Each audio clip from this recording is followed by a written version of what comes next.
ഇറാഖിന്റെ തലസ്ഥാനമായ ബാഗ്ദാദിലെ അതിശക്തമായ സുരക്ഷാ മേഖലയായ ഗ്രീൻ സോണിൽ വീണ്ടും യുദ്ധപ്രതീതി ജനിപ്പിച്ചുകൊണ്ട് വൻതോതിലുള്ള സായുധ സംഘർഷവും സൈനിക നീക്കങ്ങളും ആരംഭിച്ചിരിക്കുകയാണ്. മേഖലയിലെ അമേരിക്കൻ എംബസി ലക്ഷ്യമിട്ട് അജ്ഞാത സായുധ സംഘങ്ങൾ നീങ്ങുന്നു എന്ന വാർത്തകൾ പുറത്തു വന്നതോടെയാണ് അതീവ സുരക്ഷാ പ്രാധാന്യമുള്ള ഈ പ്രദേശം പൂർണ്ണമായും അശാന്തിയിലായത്. തുരുതുരെയുള്ള വെടിയുച്ചകളും കവചിത വാഹനങ്ങളുടെ സാന്നിധ്യവും കൊണ്ട് പ്രദേശം ഇപ്പോൾ ഒരു യുദ്ധക്കളത്തിന് സമാനമായി മാറിയിരിക്കുന്നു. അമേരിക്കയും ഇറാനും തമ്മിൽ നിലനിൽക്കുന്ന അതീവ സങ്കീർണമായ ഭൗമരാഷ്ട്രീയ തർക്കങ്ങളുടെ നേരിട്ടുള്ള പ്രതിഫലനമാണ് ബാഗ്ദാദിൽ ഇപ്പോൾ ദൃശ്യമാകുന്നതെന്നാണ് അന്താരാഷ്ട്ര നിരീക്ഷകർ വിലയിരുത്തുന്നത്. കഴിഞ്ഞ കുറച്ചു നാളുകളായി ഇരു രാജ്യങ്ങളും തമ്മിൽ നിലനിന്നിരുന്ന താൽക്കാലിക വെടിനിർത്തൽ കരാറുകൾ പൂർണ്ണമായും തകരുന്ന രീതിയിലേക്കാണ് കാര്യങ്ങളുടെ പോക്ക്. നയതന്ത്ര തലത്തിലുള്ള ചർച്ചകൾ പൂർണ്ണമായും പരാജയപ്പെട്ട ഇടത്തുനിന്നാണ് വീണ്ടും ഒരു സായുധ ഏറ്റുമുട്ടലിലേക്ക് പശ്ചിമേഷ്യ നീങ്ങുന്നത് എന്ന സൂചനകളാണ് ഇറാഖിൽ നിന്നുള്ള പുതിയ ദൃശ്യങ്ങൾ നൽകുന്നത്. ഗ്രീൻ സോണിന് ചുറ്റും അപ്രതീക്ഷിതമായി ഉയർന്നു വന്ന സായുധ സംഘം US എംബസി ലക്ഷ്യമാക്കി വെടിയുതിർത്തതോടെയാണ് സംഘർഷങ്ങളുടെ തുടക്കം.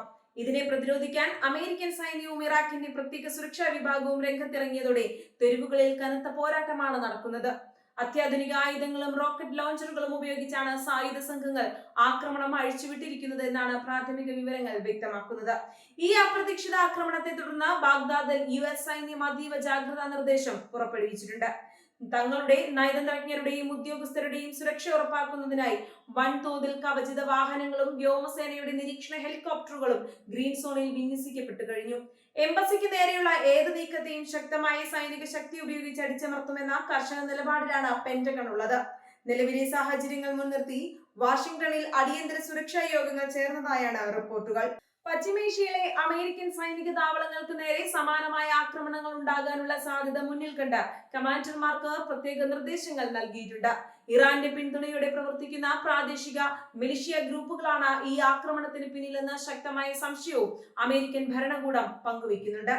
അമേരിക്കയുടെ ഈ ആരോപണങ്ങളെ പൂർണ്ണമായും തള്ളിക്കളയുന്ന സമീപനമാണ് ടെഹ്റാന്റെ ഭാഗത്തു നിന്നും ഉണ്ടാകുന്നത്. മേഖലയിലെ അമേരിക്കയുടെ അനാവശ്യമായ സൈനിക സാന്നിധ്യവും അധിനിവേശ സ്വഭാവവുമാണ് ഇത്തരം ജനകീയ പ്രതിരോധങ്ങൾക്ക് കാരണമെന്നാണ് ഇറാന്റെ ഔദ്യോഗിക നിലപാട്. എന്നിരുന്നാലും ഒളിഞ്ഞും തെളിഞ്ഞുമുള്ള ഈ ശക്തി പ്രകടനങ്ങൾ മേഖലയെ ഒരു സമ്പൂർണ്ണ പ്രാദേശിക യുദ്ധത്തിലേക്ക് നയിക്കുമോ എന്ന ഭീതി ലോകരാഷ്ട്രങ്ങൾക്കിടയിൽ ശക്തമാണ്. ബാഗ്ദാദിലെ ഈ അശാന്തി വെറുമൊരു പ്രാദേശിക ക്രമസമാധാന പ്രശ്നമല്ല, മറിച്ച് ആഗോള സമ്പദ് വ്യവസ്ഥയെ തന്നെ തകിടം മറിക്കാൻ പോകുന്ന ഒന്നാണ്. പശ്ചിമേഷ്യയിലെ നേരിയ ചലനങ്ങൾ പോലും അന്താരാഷ്ട്ര ക്രൂഡ് ഓയിൽ വിപണിയെ നേരിട്ട് ബാധിക്കാറുണ്ട്. പുതിയ അക്രമ സംഭവങ്ങൾ പുറത്തു വന്നതോടെ ആഗോള വിപണിയിൽ എണ്ണവിലയിൽ പെട്ടെന്നുള്ള വർധനവ് രേഖപ്പെടുത്തി കഴിഞ്ഞു. സംഘർഷം നീണ്ടുനിന്നാൽ അത് ലോകമെമ്പാടും വലിയ സാമ്പത്തിക പ്രതിസന്ധിക്ക് കാരണമാകും. എണ്ണ വിപണിക്ക് പുറമെ ആഗോള ചരക്കു നീക്കത്തെയും ഈ പ്രതിസന്ധി ഗുരുതരമായി ബാധിക്കുമെന്ന ആശങ്ക ഉയർന്നിട്ടുണ്ട്.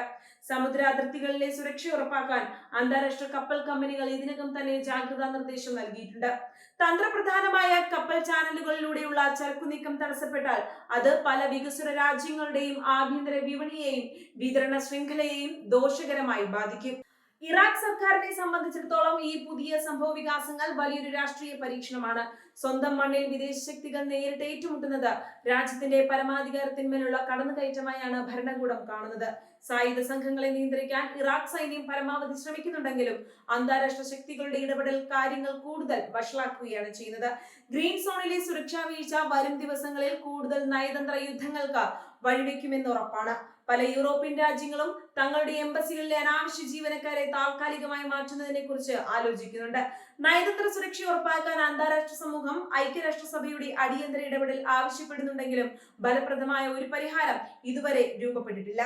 ഈ സംഘർഷം കേവലം ഒറ്റപ്പെട്ട ഒരു അക്രമ സംഭവമായി കണ്ട് തള്ളിക്കളയാൻ സാധിക്കില്ലെന്നാണ് സൈനിക നിരീക്ഷകർ ചൂണ്ടിക്കാണിക്കുന്നത്. വലിയൊരു തന്ത്രപരമായ പദ്ധതിയുടെ ഭാഗമായാണ് അമേരിക്കൻ എംബസിക്ക് നേരെ ഇത്തരമൊരു കനത്ത ആക്രമണം ആസൂത്രണം ചെയ്യപ്പെട്ടിരിക്കുന്നത്.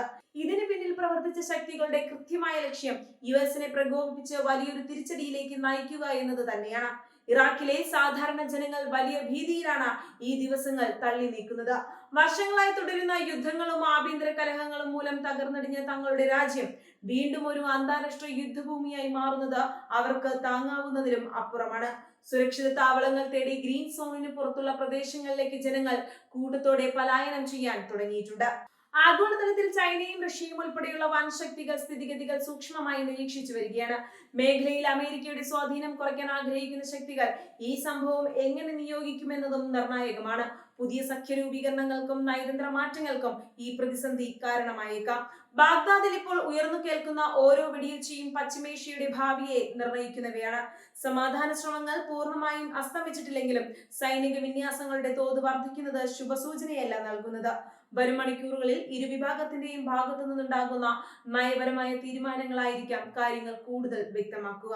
ഈ പ്രതിസന്ധി വെറുമൊരു താൽക്കാലിക പ്രകോപനമായി ഒടുങ്ങുമോ അതോ പശ്ചിമേഷ്യയാകെ വിഴുങ്ങുന്ന വൻ യുദ്ധത്തിന്റെ തുടക്കമാണോ എന്ന് ഇപ്പോൾ പ്രവചിക്കുക അസാധ്യമാണ്.